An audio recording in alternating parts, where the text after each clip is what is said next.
Hey, it's Jeremy from OpticHouse.com. So, I am doing some landscape studies, and it, up till now, has been a very, unusual subject matter for me, not something I would typically draw, but I intend to change that in the future. I've realized as I work on all aspects of visual storytelling in comic books, and I'm always striving to improve my abilities, I've always been pretty critical of my backgrounds. And something that I realized about that was actually pointed out, or at least what brought it to my attention and thinking of it differently, was a blog post by the comic artist Sean Gordon Murphy. On his DeviantArt page, he had mentioned a lot of his tips for drawing his backgrounds, which, if you've ever seen any of his comics, his backgrounds are beautiful, is to try and draw environments that feel like an actual space that people can move in and around, instead of just drawing a flat backdrop. I feel like a lot of my backgrounds in the past have felt almost like a tarp just thrown behind actors on the stage, like a poorly done matte painting as opposed to feeling like an environment. And I realized that if I want to start drawing environments, I should begin by studying drawing environments. Go figure. Kind of crazy, huh? The pieces I'm working on here specifically are from a series of photo reference that I took before I started working on my comic book Morning Star.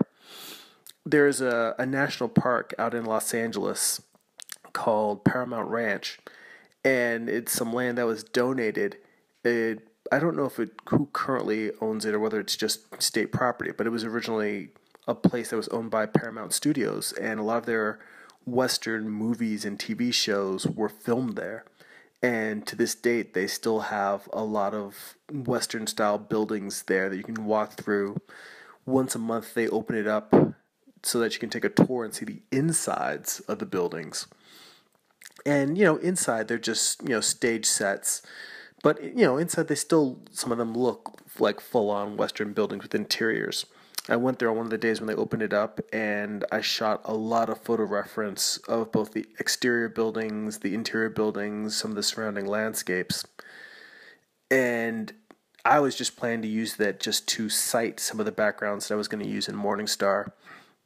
But I realize now, in this act of learning how to build environments by looking at landscapes and studying it, trying to create that sense of space, the same way that I would study anatomy and proportion, trying to create a structure for the environment. Having a sense of an up, down, left, right, foreground, midground, background. I feel like this is a really good exercise, and I'm actually surprised at the way the second piece came out. To me, it actually feels like a pretty decent finished landscape piece. So, if anything, I guess that's a testament to the practice I've been working on in my figure drawing in general, that I could bring that kind of tonal study to it.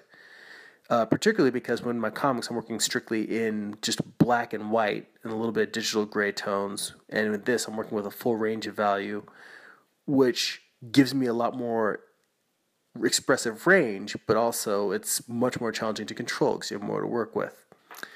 Anyway, that's it for now. Check out my website, optichouse.com. Go be creative.